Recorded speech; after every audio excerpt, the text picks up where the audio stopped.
Have you ever ordered something online? Yes. Never. And they try to charge you for like shipping insurance? Have you ever had this? No. I ordered a couple of things over the weekend, and I've seen this before. It's not common, but I've seen it, where they try to charge you for shipping, or it's an option. Would you like to pay an extra $10 or $20 for shipping insurance?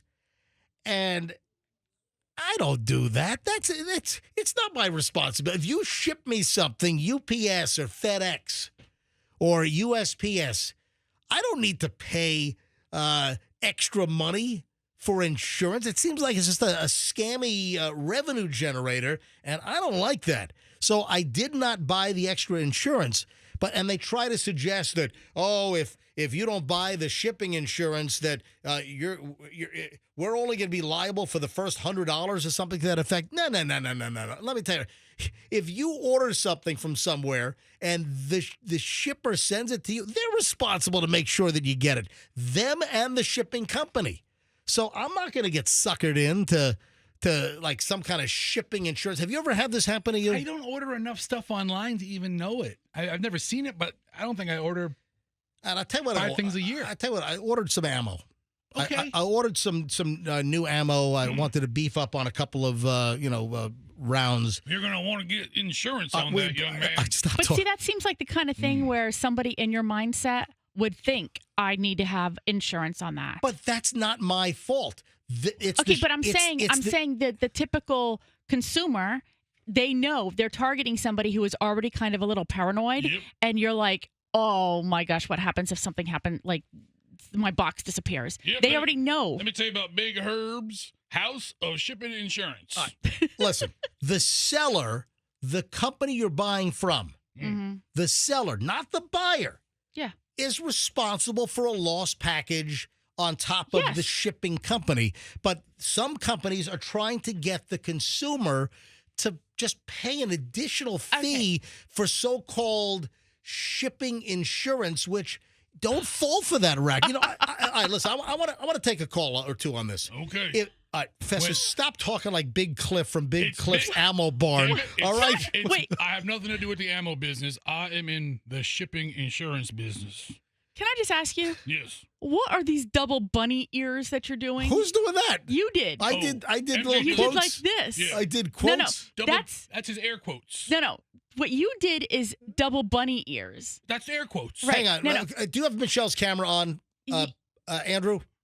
Andrew, is Michelle's camera on? Yeah. Look. All right. Go ahead. When you go like this, that's bunny ears. Okay, bunny ears. But when you're like your fingers need to be so I didn't have my fingers close enough together for quotes? You look ridiculous. All right, whatever. You look ridiculous. Right, you know what? I want to grab a couple of calls on this. Has anyone listening had a package lost when you were offered shipping insurance and then the company tried to say, well, you didn't buy the insurance?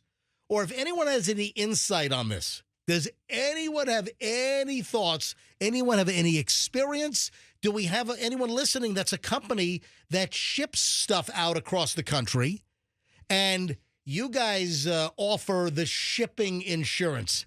Man, I'm telling you, it's a racket. If you don't get the damn package, that's their problem. And guess what? I put it on a credit card, so I dispute the charge. Hey, American Express. Hey, Visa, whatever. I never got the package. And guess what? All of the shipping information is going to show that there's no proof of delivery if you didn't get the damn thing. So I'm not getting sucked into an additional $10 or $20. Seems like just a pure profit revenue generator. All right, anyone have any thoughts on this? 800-990-1047. 800-990-1047.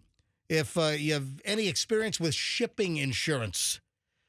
All right, let me grab Jeff in Tampa. Oh, we've got a Fargo call. Tell Fargo to hold on. Let me deal with the shipping first. And if anyone has any thoughts on this, anyone has any experience with so-called shipping insurance that some companies tried to add to your order, or you have to opt in, love to hear from you. 800-990-1047. Jeff is in Tampa. Hey, Jeff, you're on the MJ Morning Show. Hi. Hey, good morning, MJ. Yes. So basically, I do a lot of shipping. And, anything that gets shipped out by UPS, if it's over $100, That's really all UPS is going to cover if it's damaged or whatever. So normally, they charge $1 for every. It's $1 up to 1,000, and then $1 after that. We just added into the shipping, so the customer doesn't even know. Because if it gets lost or it gets damaged, you can put a claim in, but UPS is only going to pay you $100. Not your fault. All right, so Big Sid's Ammo Company in Little Rock, Arkansas, is shipping me some rounds, right?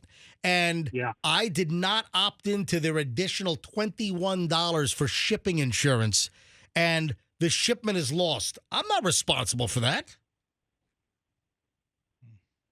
Well, no, you're not responsible, but the ammo company will probably replace it for you. Yeah, but the point is they're trying on the website, and I've seen this on numerous sites, they're trying to insinuate that if the customer does not buy the shipping insurance, they're responsible and that they're only covered for $100 if it's lost. And that's not true. That is true.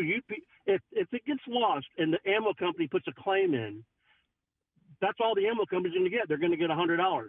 Yeah, that's them, but I'm not responsible. I'm not going to eat. I'm not going to eat. But I'm not going to eat the lost shipment if I never got it. Well, that's true. You do do a chargeback, but like I said, I would normally just add it's called a declared value fee. Yeah, it's not insurance. Declared value. You just add it. It's an extra $1. So instead of the shipping being $25, it's $26, and the company that's shipping it, I'm covered. I had a shipment that I sent out to a tattoo parlor that sells supplies. It was $3,600. It had tattoo ink in it. The ink busted inside the package. It ruined about $2,000 worth of stuff. Oh, wow. I paid the insurance, got the claim back from UPS.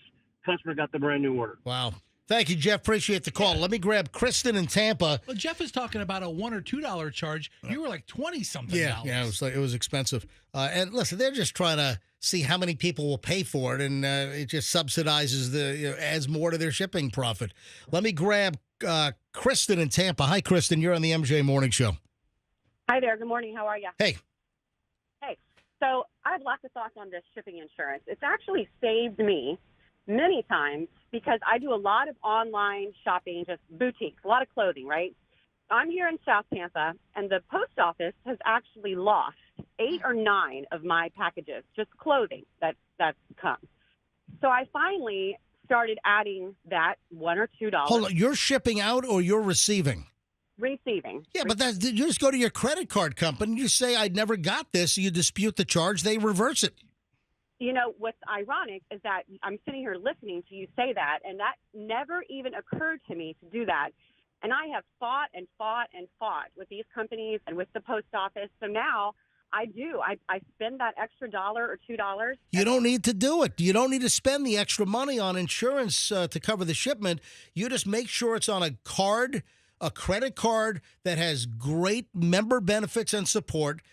Like I know American Express. If I have a problem, 99.9% of the time, American Express is going to side with me if it's legitimate after the investigation. And if I don't receive my ammo, then American Express is going to take it off my bill. There's no doubt about it. Don't pay the extra money.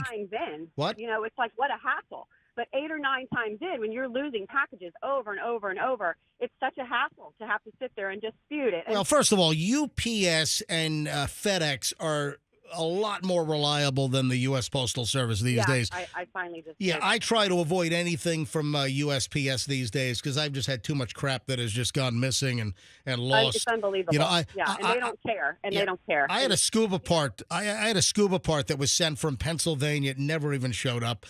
People know the story with my taxes last year. They lost 2 priority mail envelopes were lost, and that was in the wall at Tampa, Maine that I dropped those priorities in. Kristen, thanks for the call. Mike is in St. Pete. Mike, you're on the MJ Morning Show. Hi. Mike, turn your radio down, buddy. Gotcha, buddy. I apologize. Good morning, everyone. Yeah, no problem. Go ahead, Mike. Yeah, so mine's, I've had that luck on both ends. First of all, my income tax never made it there last year neither. Yep. Sent out from St. Petersburg. And so, MJ, I feel you. Secondly, the ordering has gotten like that. And I was wondering, why don't they just put that into their pricing? Because I understand that once they declare a certain value when you're ordering something that's expensive and they raise up the value for it, then that should already be in their pricing or in their shipping, where it's not, where they're covered on their end. That aspect I understand. But you're right. I just ordered some speakers, and they were, I think, $600 each. Yep. And alternator, that was almost $1,000. And they asked me, like, do you want to pay an additional, $10 for speakers and, $15 for the alternator? I'm like, no. I mean, it's coming from a reputable company. They come packed up amazingly well. Not to mention, it's only coming like 5 miles. So yeah. Why do I have to pay? Why? If it's only coming 5 miles, why don't you just pick the damn thing up? Yeah, you sound like the lazy That's one why. here. Listen, because because of COVID, it is a local company that I support, an audio company. Yeah, save the shipping. Go pick it up. To them. I said, listen, you guys ship FedEx. It goes to Tampa before it comes to St. Pete, and you guys are in Pinellas Park. It doesn't make any sense. Hold on. They would not let you go to Pinellas Park to pick up your speakers? Correct. That is correct. Oh, well, that's because they don't stupid. Have any issues. That's dumb. Before COVID, they used to have a showroom and everything. Before COVID, it was. But awesome. still, if you're local, you should be able to drive over there and pick them up instead of shipping them. Mike, thanks for the call. All right, one more on this. Jackie in Wesley Chapel. Jackie, you're on the MJ Morning Show. Hi. Hi. I have a comment regarding shipping with the post office. Yep. Okay. Every time I go to ship and I do 2-day and I pay extra. Let me ask you a question. You ever ship your pants? It doesn't get there for a week. Yeah. Oh, the post office has become terrible. I'm sorry. I try to avoid the U.S. Postal Service at any cost these days. And they're raising their rates, but UPS and everybody else is more expensive. So Jackie, you didn't answer my question. You ever ship your pants? Yeah. I'm sorry? You ever ship your pants? No. Okay. You ever ship your bed? You ever ship pants? Pants? Yeah. No. You've never shipped pants? No. Ever have any pants shipped to you? I've had right. Yeah. Just checking. And then Fessa's a good question. You ever ship your bed?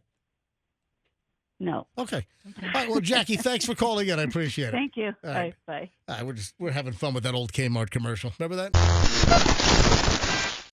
Hope you liked the video. If you did, then hit the like, share, subscribe, all this crap down here.